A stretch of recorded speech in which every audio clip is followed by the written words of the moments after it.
Hello and welcome to Runkle of the Bailey. My name is Ian Runkle. I'm a Canadian criminal defense and firearms lawyer. Today I want to talk about firearm expert evidence, and I'm going to be using one specific example, but I don't think this guy is unique. There's a lot of evidence that I think is pretty shaky that goes before courts, and quite frankly, I think a lot of the worst examples are ones that are offered for government evidence. So we're going to be looking at this case and this affidavit, and I'm going to have some thoughts on it.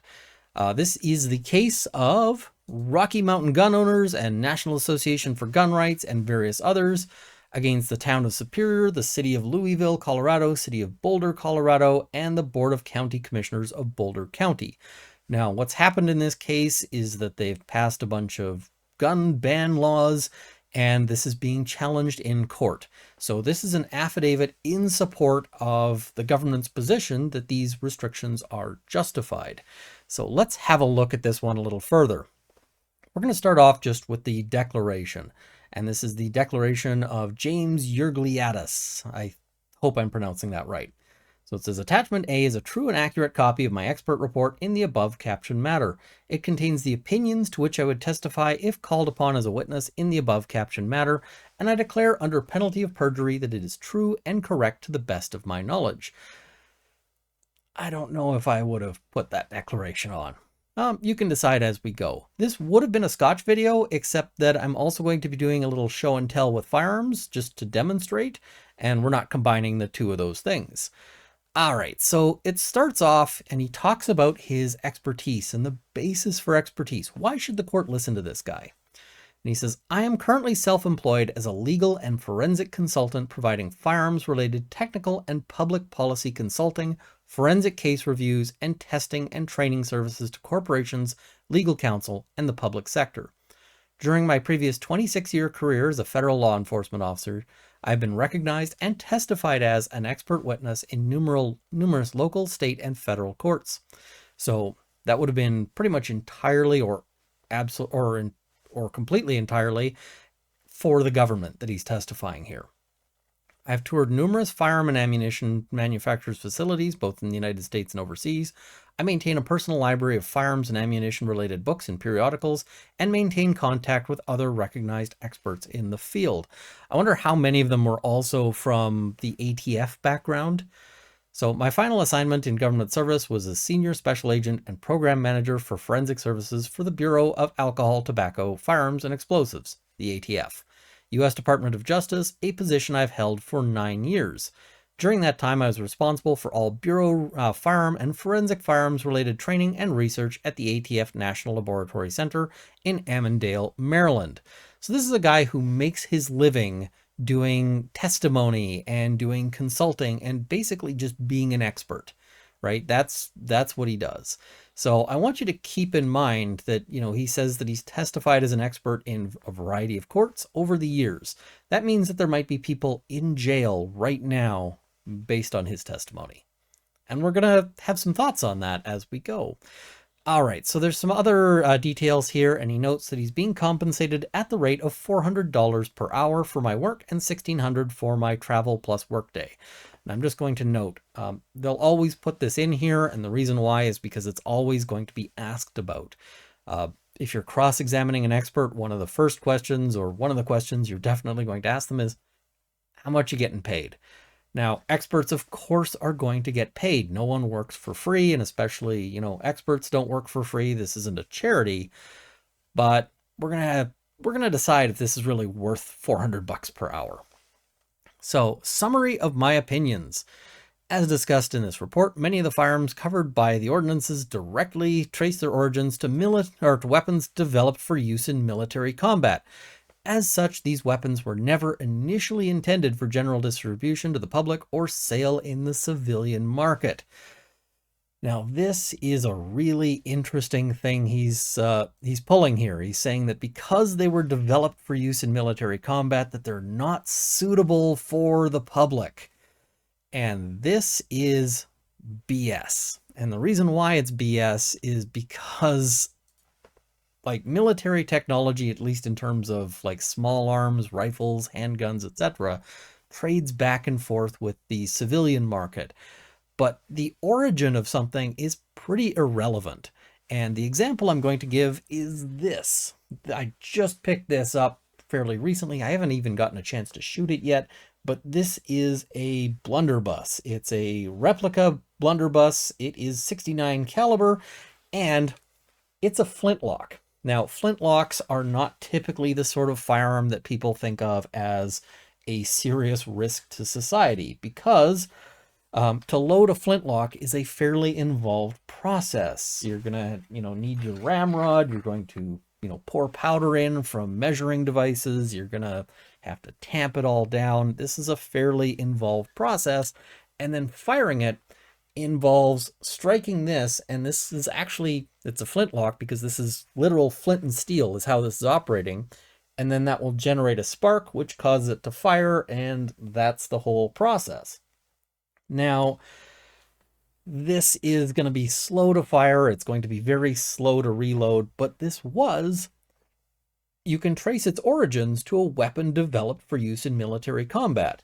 The true flintlock was presented to the King of France, and I can guarantee you that the inventor was not going, "Hey King, this is going to make you the best deer hunter in all the land." Instead, it was going to be, outfit your armies with this and you can go a-conquering, because the flintlock was a huge improvement over previous designs. Previously, they used matches, and matches had all sorts of problems. One thing is, having a lit match in the middle of a fight means that people now know where to shoot you because you've got a lit thing there. There's other issues in that the matches tended to throw sparks, and so you couldn't pack soldiers together to shoot. Whereas the flintlock, not so much. You could get people lined up and present much more dangerous sort of military tactics here. So these are definitely something that was developed for use in military combat. There's not a military on the planet that would take this if I offered it to them. Just no. The only people who use these now are civilians, like myself, who might think that they're neat. So that really tells us that this starting opinion is already off on a shaky basis, because his assumptions are just bad. All right, let's carry on here, and we'll move on. Similarly, detachable magazines were initially developed for and can trace their heritage to late 19th century advancements and developments in military small arms technology. 19th century, so 1800 and something, like 1875. That's not recent. That's not like a new development. That's way old. As such, large capacity magazines were neither initially designed nor intended for utilization by the civilian population/general public in the 19th century. So what does that mean for now? Nothing. Because remember our flintlock example. They're an evolutionary development of military technology which has subsequently been adopted by manufacturers of civilian firearms. The prohibited features of the firearms covered by the ordinances were designed to increase the effectiveness of the firearm in a military combat scenario, or just in general, right? Lots of things just make a gun better. And so it'll help in a military combat scenario, it'll help in a hunting scenario, it'll help in a self-defense scenario. It's just a better feature. That's why we have semi-automatic firearms and not flintlocks. Very few people use flintlocks for hunting, and when they do, it's typically because the hunting season is restricted to guns that are worse, that are harder to use. However, such features are not necessary or suitable for civilian self-defense. We're going to see that his views on what is necessary or suitable for civilian self-defense are ridiculous. But this notion of the origins of things back in the 19th century, who cares? Your GPS in your phone was originally developed as a military technology. But nowadays, most of us would have no issue with saying that your GPS has plenty of civilian use. I use it to get to the store or visit friends and so forth. Yeah. Firearms traditionally considered sporting or hunting rifles traditionally have magazine capacities which are legal under the ordinances, both rifles and shotguns. Keep in mind, when he's talking about traditional, he's been going back to the 19th century. He's not looking at modern shooting sports like 3-gun. He's stuck in the 19th century in this opinion, and quite frankly, maybe he should come into the year 2023. It's nice here, but yeah. Okay. Now he goes on to say some things that are completely ridiculous, and quite frankly, I have all the thoughts, and some of them I got to be careful with because I don't know how litigious this guy is, but all the thoughts. So, because of the propensity of the 5.56/223 caliber round to create significant damage upon impacting living tissue, it is not generally considered to be nor favored to be a hunting cartridge, or nor favored as a hunting cartridge. Now, part of this statement is correct, although at least it's a part marks correct answer. 223 is not generally favored as a hunting cartridge for big game, for large game. People use it for small game. And the issue isn't that the 223 creates significant damage upon impacting living tissue. And I want to just show you some things. We're still doing show and tell here. This is the 223, right? And he makes a point of comparing it with the 22 long rifle. Now, the 22 long rifle is it's probably the smallest cartridge that's really common. This you might use to hunt rabbits or squirrels or something, that size, right? You're certainly not going to use it to hunt like a deer with. This is a little bigger and a little faster, but this is not what I use for hunting. What I use for hunting is I've got a 270. That's my go-to. This is a 270 Winchester. And you'll just notice, in case you're being paid $400 per hour, I'll talk slow and just point out that the 270 is bigger than the 223. This is the $400 an hour like puppet show that we have to do here. The reason why I use the 270 and not the 223 is, first, it's illegal to use this to hunt large game where I am.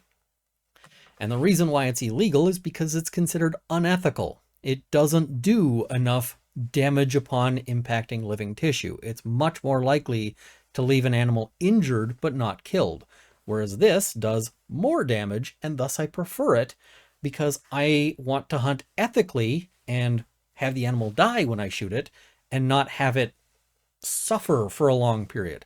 Also, just selfishly, I don't want to have to chase an injured animal through underbrush for however many kilometers just because I used the wrong cartridge. So when he says, and we'll go back to it here, when he says that it's because of the propensity of the 223 caliber round to create significant damage upon impacting living tissue, it is not generally considered to be nor favored as a hunting cartridge. This statement is false. And there's one of two possibilities on this statement. Possibility number one is that he doesn't know what he's talking about.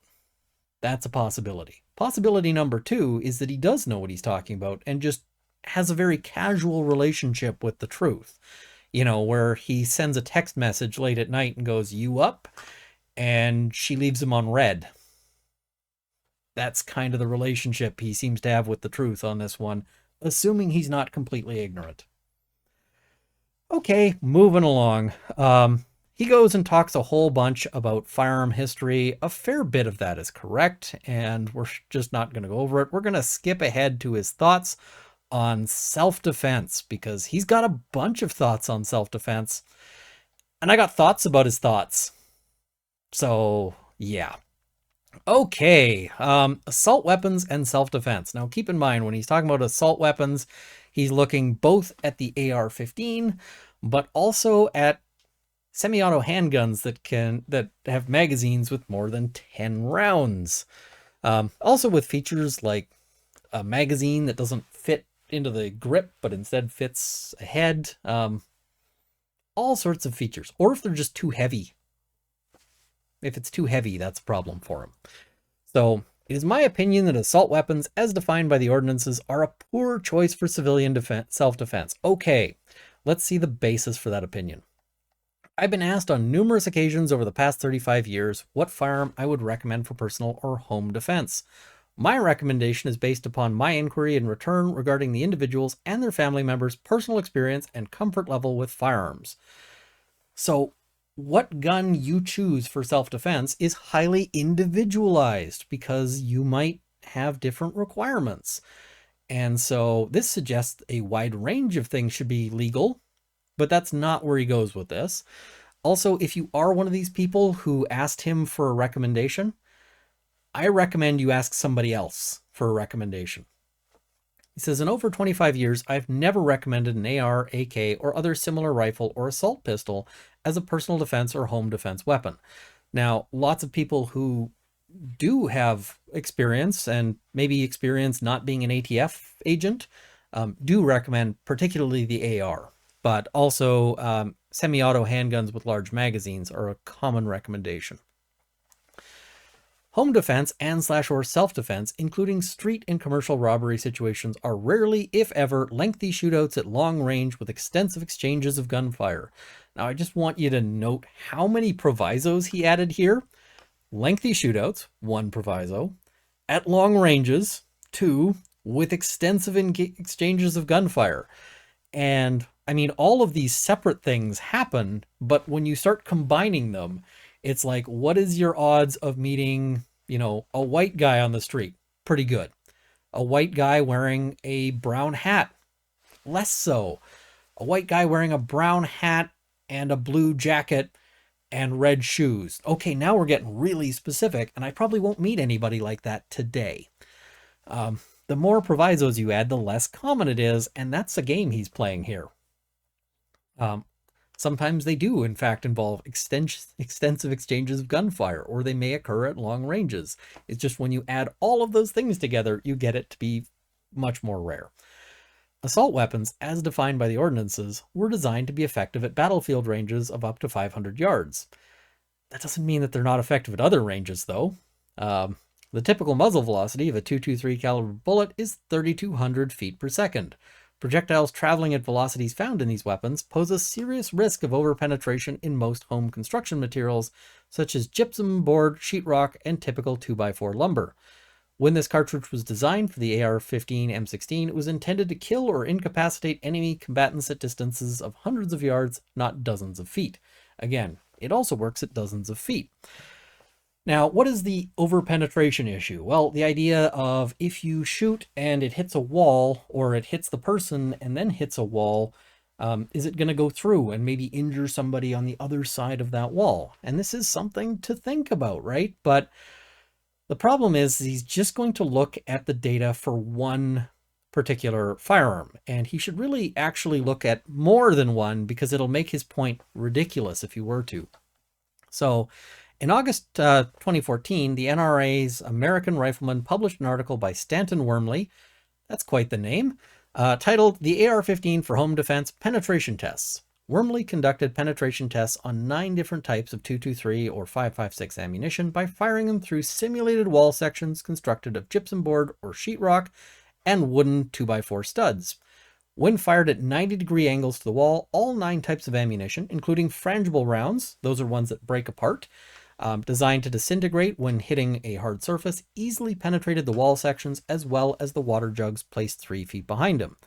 And the quote here is, "But just how much energy did the penetrating projectiles carry? All the loads, including the glazer," that's the frangible round there, "exploded 1-gallon water jugs placed 3 feet behind the wall sections." Okay, so when they say 90-degree angle, that means directly onto the wall. And why that matters is because directly 90-degree onto the wall, it's probably just hitting the gypsum board and not going through a 2x4. Now, one thing I want you to consider here, and this should seem fairly obvious, which is that your house walls, your interior walls, are not designed to be bulletproof. And they're actually quite bad at stopping bullets. They're one of the worst things at it because gypsum board and sheetrock and so forth tend to block up hollow point rounds such that they don't expand and they just penetrate. Now, he's not going to tell you this, but overpenetration is a problem with any self-defense firearm. It is an issue. So carrying on here, he says, the tests conducted by Wormley also included firing longitudinally through the wall sections, resulting in the penetration of 3 successive 2-inch thick 2x4 studs by a number of the projectiles. 2x4s aren't actually 2 inches thick, but okay. These tests vividly highlight the inherent dangers of utilizing assault weapons with high velocity ammunition in a home defense scenario. Now, as I mentioned, what he isn't telling us here is that, in fact, everything goes through walls. Certainly, if you remember this boy, the 270 Winchester, it'll go through walls. It'll go through multiple walls. But so will this little boy, the 22 long rifle, will go through 2 interior walls of sheetrock.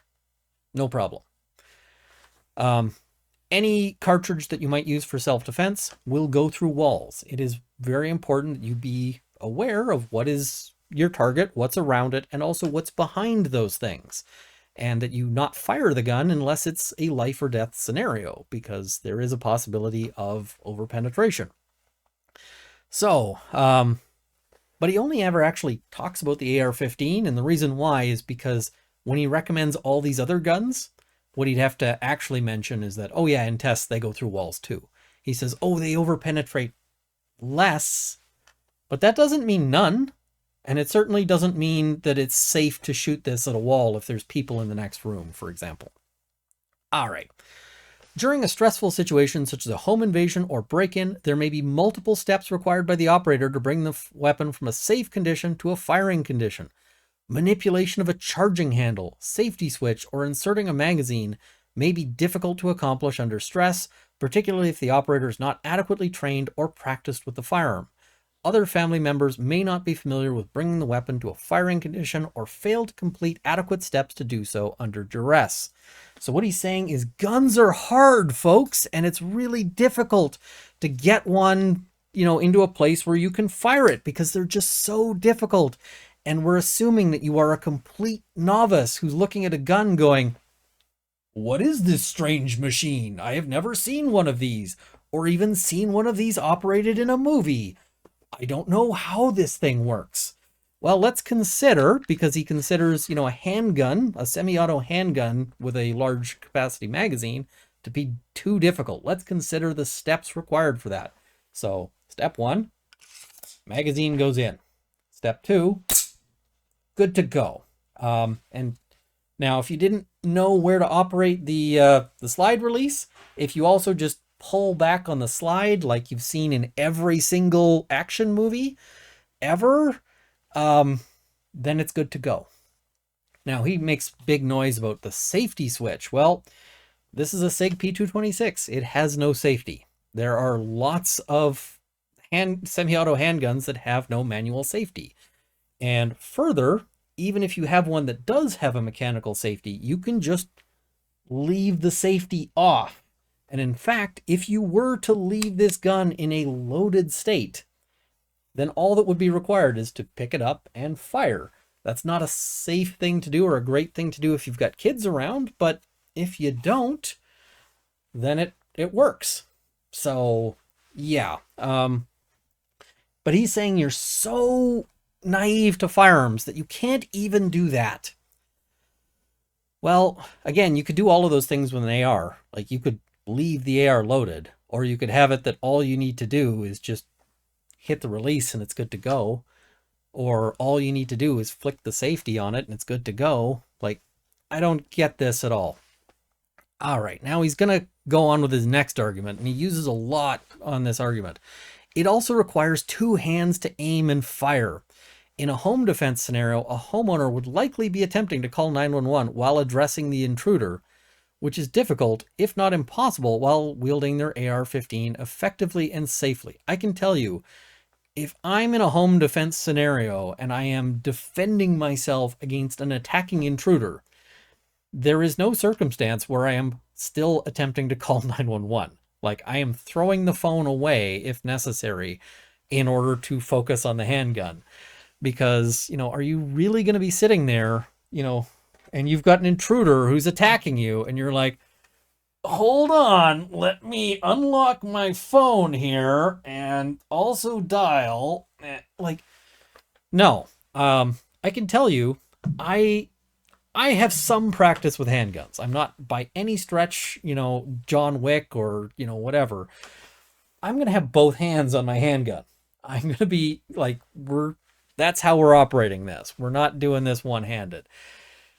So, yeah, two hands to aim and fire is pretty much what you want for every situation here. They also say, additionally, it would hamper, if not prevent, leading a vulnerable adult away from danger or guiding/carrying a small child. How often does that happen? And I can tell you, I am not sitting, like, I'm not, I don't have any kids. I don't have any vulnerable adults. And what I'd probably be doing is just defending whatever situation I'm in. By comparison, common handgun weights are between 2 and 3 pounds and require only one hand to operate. Wait a minute, I need one hand, but like they've said I've got one hand for the gun and one hand for the phone and one arm to carry a child and another arm to carry grandma, and I guess the gun goes in my teeth.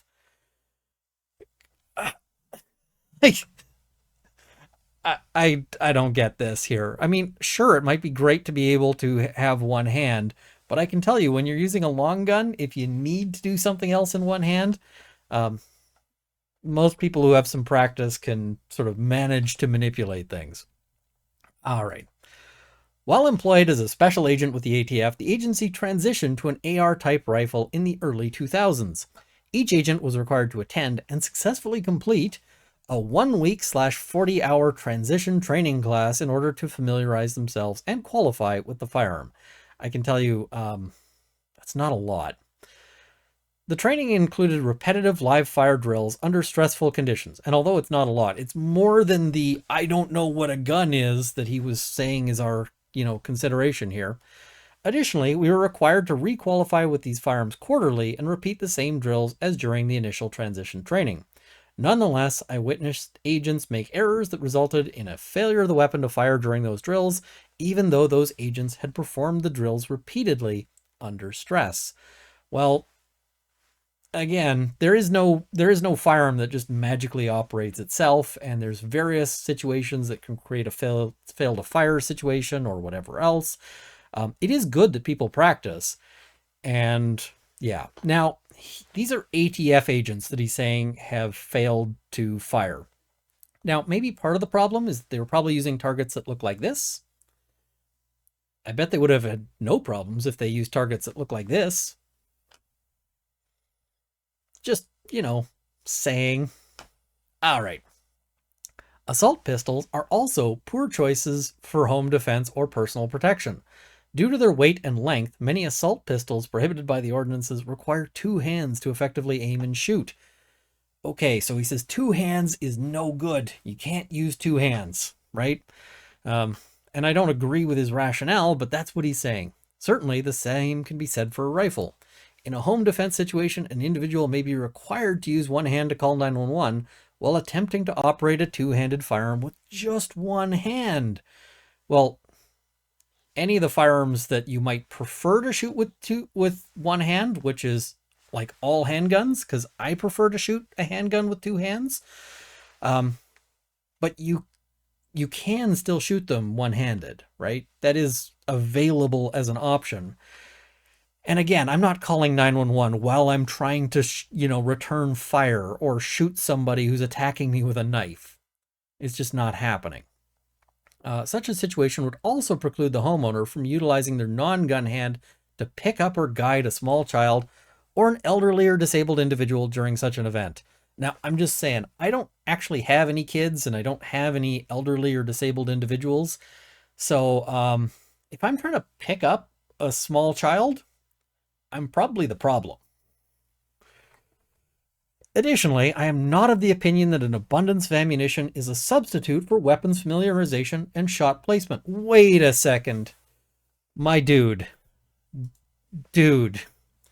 Did you not just say that our standard assumption is somebody who is going, if we're not going, then we're assuming somebody who knows how to load this thing, right? So if you're saying that, pick a lane, which is it? Like, am I an expert who can one-handed engage in a gunfight while also holding a kid that's trying to, or your position makes no sense. And that's really because you're trying to get, like, this guy's trying to get to a conclusion, the one that he's being paid $400 an hour for, not just reasoning this through from the beginning. So, repeated practice in shooting with your chosen firearm will make you a more effective deterrent than the capability to fire more rounds should deadly force be required.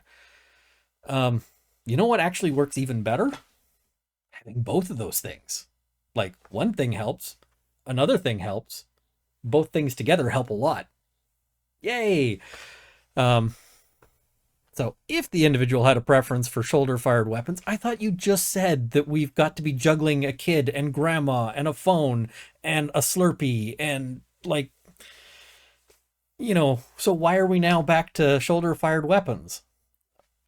Like, what is your argument here? I have recommended a pump-action 12 or 20 gauge shotgun, Remington 870, Mossberg 500, etc., loaded with double-aught buckshot and stored with the hammer dropped on an empty chamber and the safety off. Okay, so he says the only action required to bring the shotgun from a safe, unloaded condition to a firing condition is to work the pump action of the shotgun. Now, didn't he just say that with regards to our handgun, that we've got to load it and operate the safety mechanisms? And that's why this is no good. We got to operate all those things, right? But then he's saying that with regards to our, our Mossberg shotgun here, we're just going to keep it loaded with buckshot and the safety off. Because, he said we can't figure out this safety button in stress, and it definitely has a safety button. So, yeah, I don't understand this at all. Says the advantages of this type of firearm and storage condition are unmatched stopping power, low probability of overpenetration.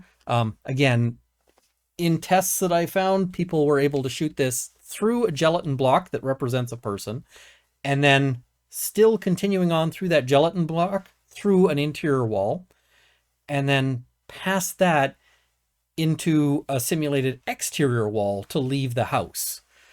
So, yeah, these overpenetrate plenty, especially when loaded with the double-aught buckshot that you are recommending. So they, yeah. But of course, he's got no studies on this one. He doesn't say like, oh, we did studies and they don't overpenetrate, because if he was looking at those studies, they would show they absolutely do.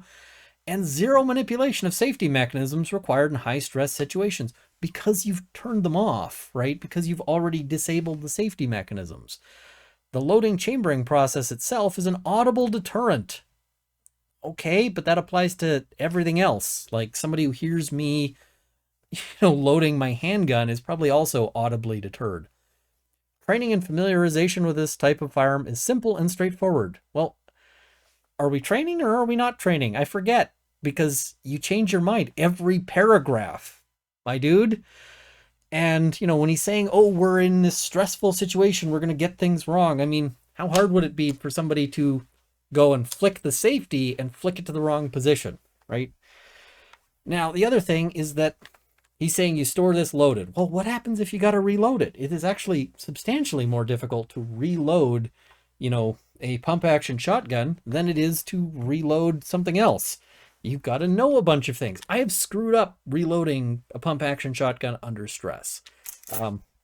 If you got the shotgun open, and I just want to point out for the YouTube censors and for everyone else, these are dummy shells. I'm not using live shells for this, but you can drop one in here into the loading gate there.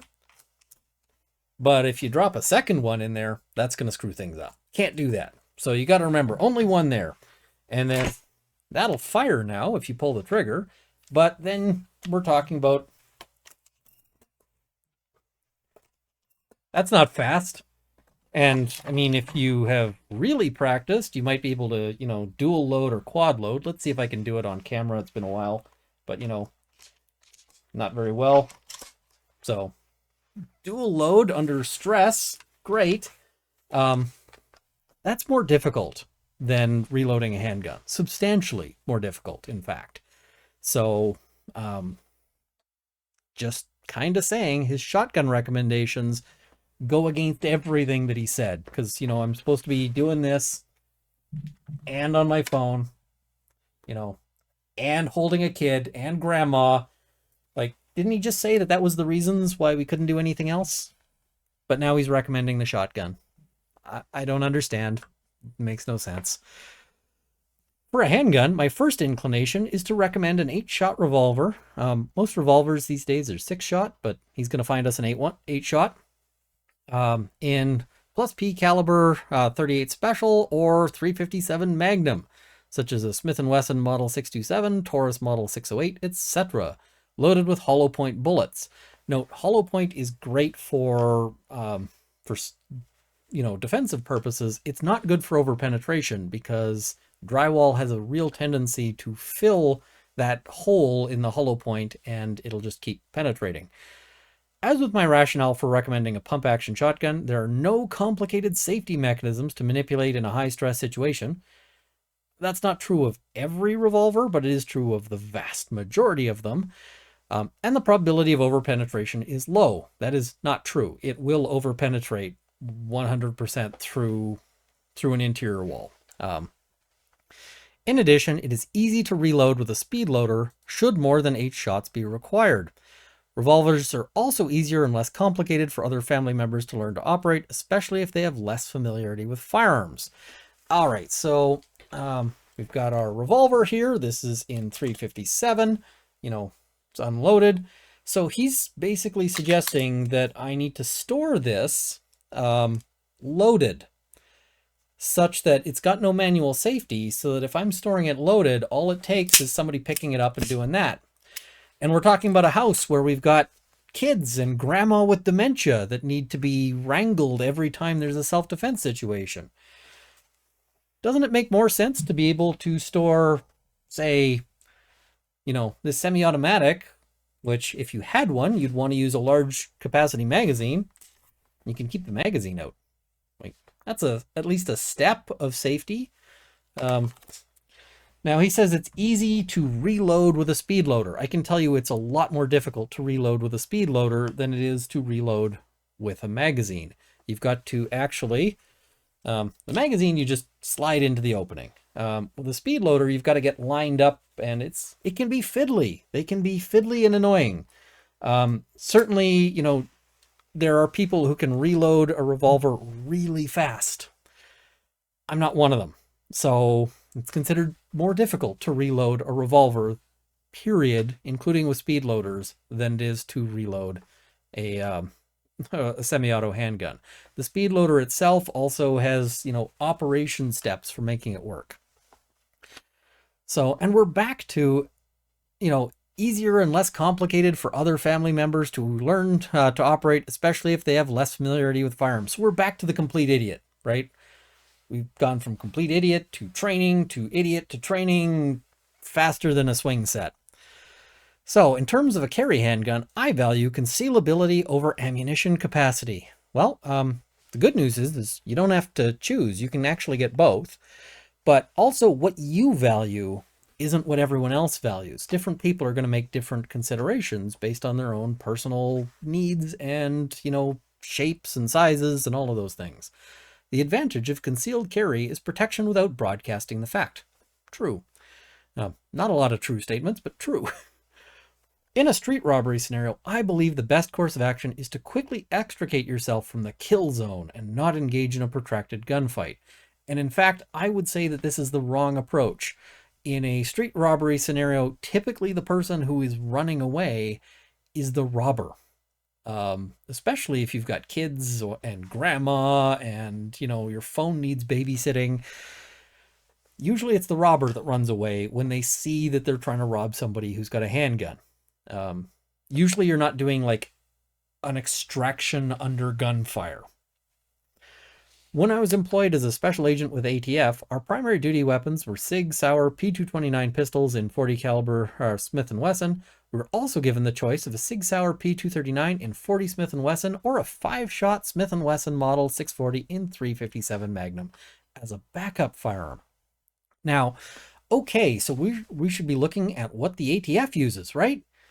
Because when he says when he was employed with the ATF, this is what he used. So why don't we just say that people should have access to the same firearms the ATF does? Because that seems to be what he's suggesting is appropriate. It's problem solved. Does the ATF use the AR-15 for defense? You bet they do. Do they use large capacity magazines? You bet they do. That's not what he's saying, though. When off duty, I carried the Smith & Wesson Model 640 in a speed loader extensively, as opposed to the P229. I found it easy to conceal, and I'm of the opinion that 10 rounds was an adequate amount of ammunition to enable me, or myself and my wife or child, to extricate myself from a street or retail location robbery should I encounter one. And I'm just going to say, if you are in a street or retail location robbery, the better course is, again, the robber runs away, because you don't really have a good extrication plan. There is no exfiltration route, because who is very likely to be just outside your street or retail location robbery? Well, Buddy's lookout. And if you are backing up out of this street or retail location with your gun, how do you know his buddy isn't going to put one in the back of your head? You are not, like, moving is not really a great idea aside from to cover.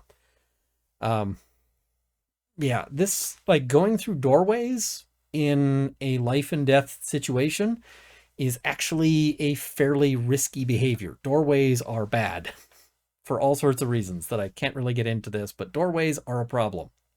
So consequently, I have often recommended either a lightweight small revolver, such as a Smith & Wesson Bodyguard Ruger LCR Smith & Wesson Model 36, 640 or variant, carried with a speed loader, or a small low-profile small semi-automatic pistol, Sig P239, Ruger LCP, Colt Mustang Pocket Light, which each generally holds 6 to 7 rounds of ammunition with a spare magazine.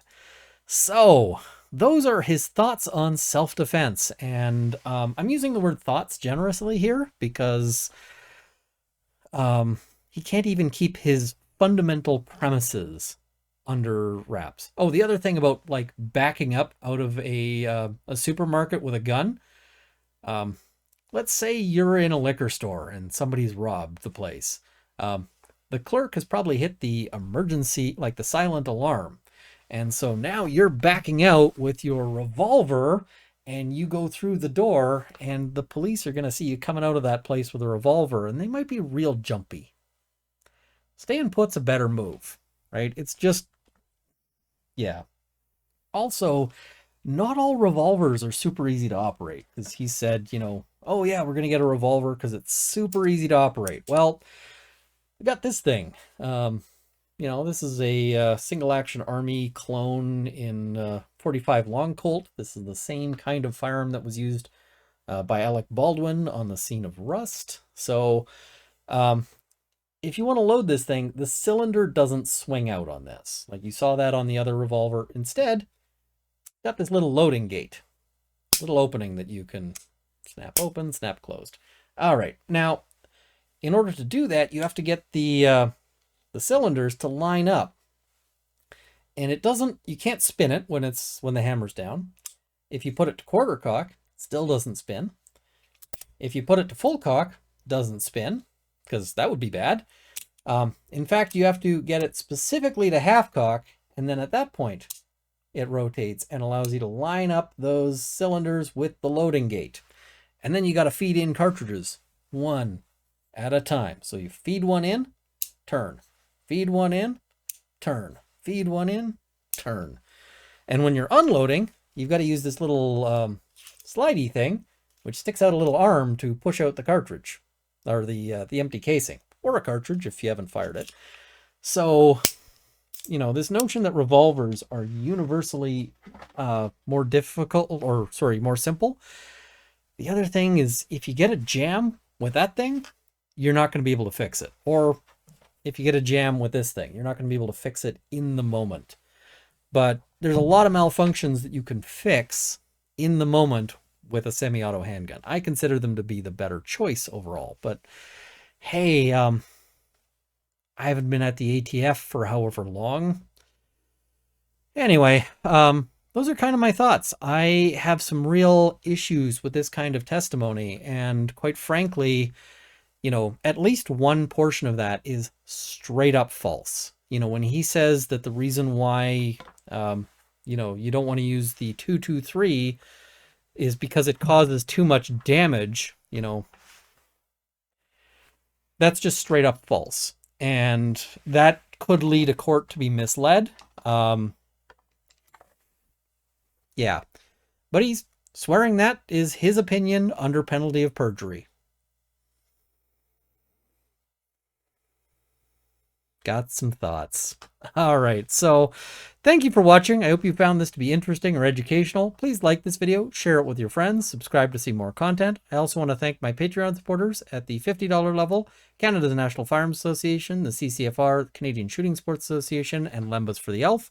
And at the $20 level, Lindsay Metcalf, Larry Kalniak, Here's a Coin, Legal Witcher, Cameron Johnson, Andrew Elsich, Vicky, and Dorky Dane. Thank you as well to my $10 supporters who will be in the crawl immediately following. Thank you for watching. Hope this has armed you with knowledge. You know, maybe not $400 an hour knowledge, but knowledge. See you next time.